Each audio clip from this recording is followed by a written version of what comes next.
Good morning, good afternoon. Welcome here to the Prog Monster. My name is Murph. I am the host of this show, a show dedicated to progressive rock and other forms of rock music. Sorry, I was a little bit too low on the camera there. Anyways, I want to welcome you here to the Prog Monster. We're going to be doing an episode of Battle of the Masterpiece albums. This will be episode number 3 or semi-final number 3. And I do apologize if noise interferes with it there. Decided to do some work today. It's really set me back quite a bit as far as my plans for today. I've had 3 episodes plus a live stream that I was supposed to do today. The live stream I had to cancel because the noise they were pounding with a jackhammer sounded like. Anyways, this is not something I knew about prior to it, or I would not have scheduled anything for today. But since I did, and you're kind of looking for it, I got to kind of do it. So the Masterpiece albums, we're on to episode number 3, semi-final number 3. Got 4 good albums. I'm going to do this the same way I always do it. I'll introduce the albums, then I'll go back and talk about them, and then I'll give you my ranking according to how I see them. So the albums for today: Rush's Caress of Steel, Close to the Edge from Yes, Genesis, Selling England by the Pound, and last but not least, Styx's Pieces of Eight. So now we're going to go the reverse way since we've got them stacked the other way around. So I'm going to talk about them as according to how I bring them up. So this album, Styx Pieces of Eight, this has been my favorite album for about the last 5 years. So I decided to do this series based on whether this album I think is still my favorite album of all time. That was the premise of it. So I wanted to see if those nostalgic albums still hold the top spots like they used to hold, or if some of these new albums that have come onto my masterpiece collection, whether they're actually the masterpiece albums or not. And I may have said playlist earlier when I first introduced it, so if I did, I apologize. It wasn't intentional. Okay, so anyways, this album came out 1978, I believe. Oh, here they are. Put them over here. Came out in 1978. Initially, this was probably my first Styx album, I believe, and had a huge impact on me. I had listened, of course, to Grand Illusion. My friend had it. We played that all the time. So that's why I decided to get this one next when it came out. And I didn't actually get it actually when it came out. I think I got it I think it came out in 78, and I believe I got it in 1980 when I started my binge of album collecting at that point in time. So I had heard it, but I hadn't really listened to it much other than what I heard on the radio. This is a near perfect album. There are 8 great tracks on here, and then there's 2 bits, I call them. So the message and Aku Aku are bits. One's a synthesizer bit, the other one, and maybe not so much kind of a opening kind of track, I guess you might want to call it, but both decent. Like they're not bad by any stretch, but the album itself has just a plethora of great stuff. You got Great White Hope, that's a JY song, really good, kind of a heavy opening. I'm Okay, typical Yes type song. I'm Okay and Sing for the Day to me kind of go together. They're both upbeat, up tempo, kind of vocal dominated songs. You got The Message and Lord of the Rings, which is more of a proggy song. Probably one of my favorite tracks on the album. Blue Collar Man, absolutely killer. This is like Renegade, the 2 Tommy Shaw songs that got a lot of radio airplay. Both really heavy for even Styx. Renegade especially got a huge amount of attention. I think Blue Collar Man though stood the test a little bit longer. Queen of Spades is probably my favorite Styx song, maybe one of my top 5 favorite songs of all time. Absolutely love this song. It's very emotional, very catchy. Dennis's voice is fantastic here.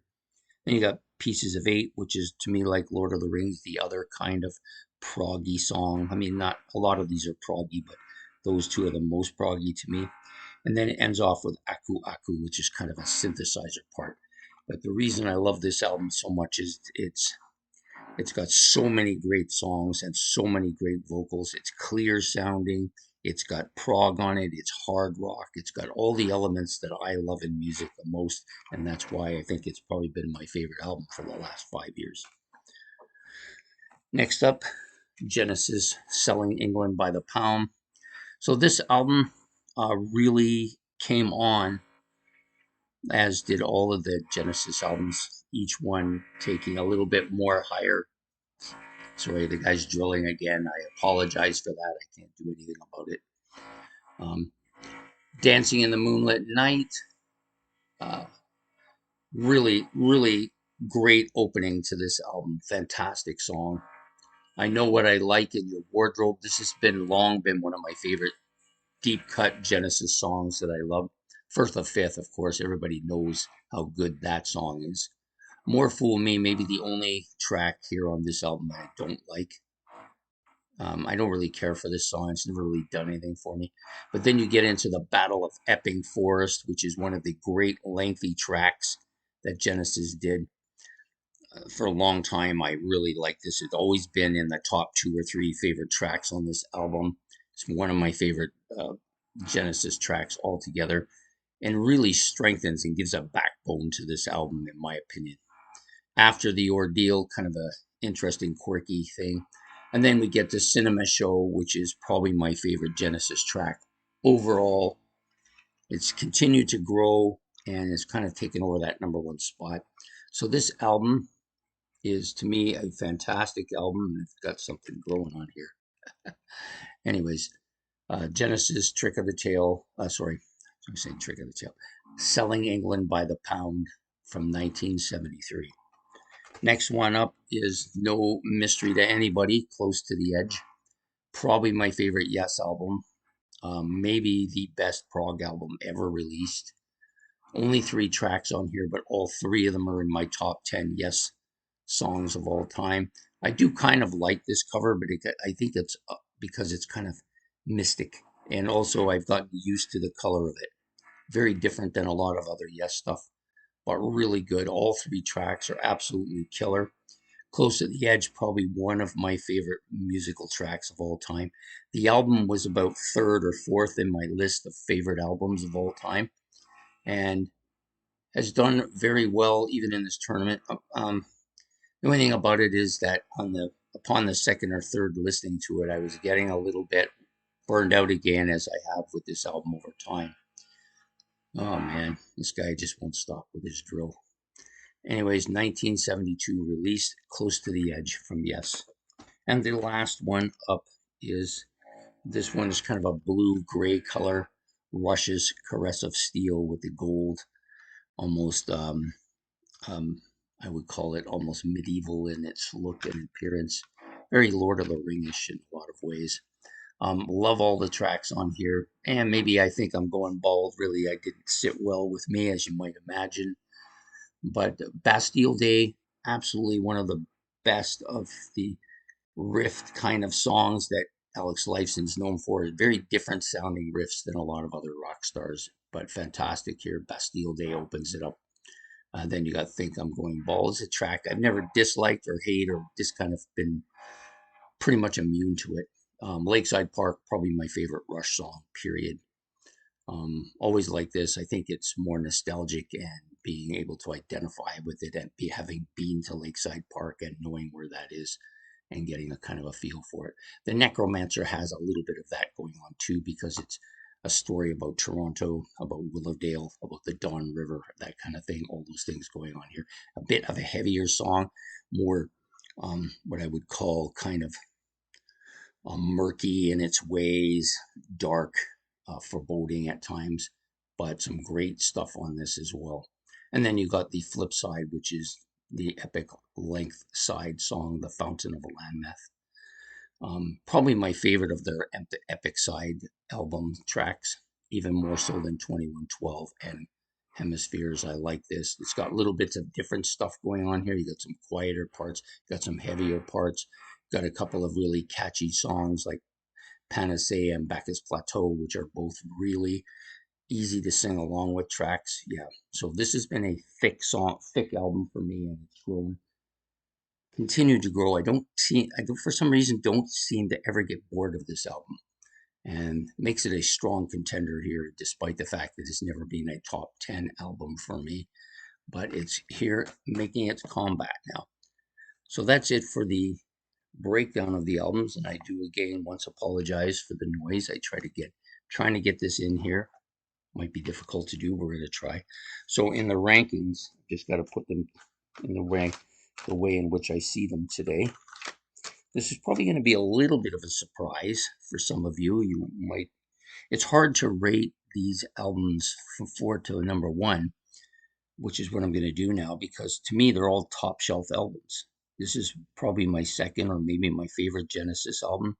You got my favorite top 3 favorite Rush album. You've got my favorite album of all time, and then you also have my favorite Yes album. So these are all really, I think you've got two of these albums are top 5 for me of all time, and the other two are not far off of that. So we'll start with the number 4 one, which is Selling England by the Pound.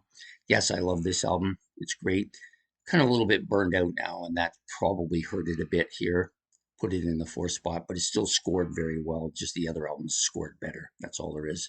Number 4. Number 3 will surprise people. Many people figured this would be my top album today, but it's only going in number 3, primarily because of Burnout. I've played it so much over the years. I just kind of, my ear is kind of tuned out of it a little bit. Did well initially, but the Burnout syndrome kind of came back here a bit. Although I still love this album and will probably still rate in my top 10 for sure of all time. When I'm going to do a list, when I'm done all this, I'm going to give you, once this is all done, I'm going to give you my top 25 albums of all time. I'll probably do it on favorites. Next up is this album, which did very well here. Almost won this. Like, this was very close. I think towards the end of it, I was getting tired, and the album um, um, was harder to listen to when you're tired. But it's just a super great album, very underrated, and gets a lot of flack and backlash from people who maybe don't like the production of it as much as some of the other Rush stuff. But I love it. So the music content and the songs themselves are fantastic. And so that leaves Styx's Pieces of Eight to go on to number 1 here. We'll win this particular battle here to go on to the finals. I really wasn't in doubt about it. Yeah, it wasn't as a slam dunk as I had thought it was going to be. I almost, after listening to Caress of Steel, I was back and forth between which of the two. And I decided that this one just has more of that vocal stuff that I like than any of the other albums. And that, I think, is enough to push it over to be number 1. So it will go on to the semifinals. So we now have 3 albums in the semifinals, and 2 of them are Styx, which is kind of weird. You think Styx would be my favorite band if it has 2 of the top 10 albums, top 4 albums. But yep. Anyway, so that will go on to the semifinals. We have one more final left, semifinal left. I don't have the list in front of me, so you'll have to come next week to see what it is. I think most of you who are type of people who are like me, keep track of what's going on, probably know what the final 4 albums are going to be as far as the last semifinal goes. We know Paul Simon's in there. We know Rush's Fly By Night's in there. I'm drawing a blank on the other 2 albums, but it's going to be an interesting battle. I think Heaven and Hell might be one of them too. So there's 3 of them. Can't remember the 4th one though. But anyways, we're going to be back with that final battle next week, and then the finals the following week. And then I'm going to use this spot for something I have planned, and hopefully you'll enjoy that too. So anyways, please hit the like and subscribe. If you want, you can make your comments about any of the 4 albums, or rate them how you would rate them if these were given to you to rate in the comment section below, or talk about any of the 4 albums that you want to talk about here, or the bands, whatever you want to do.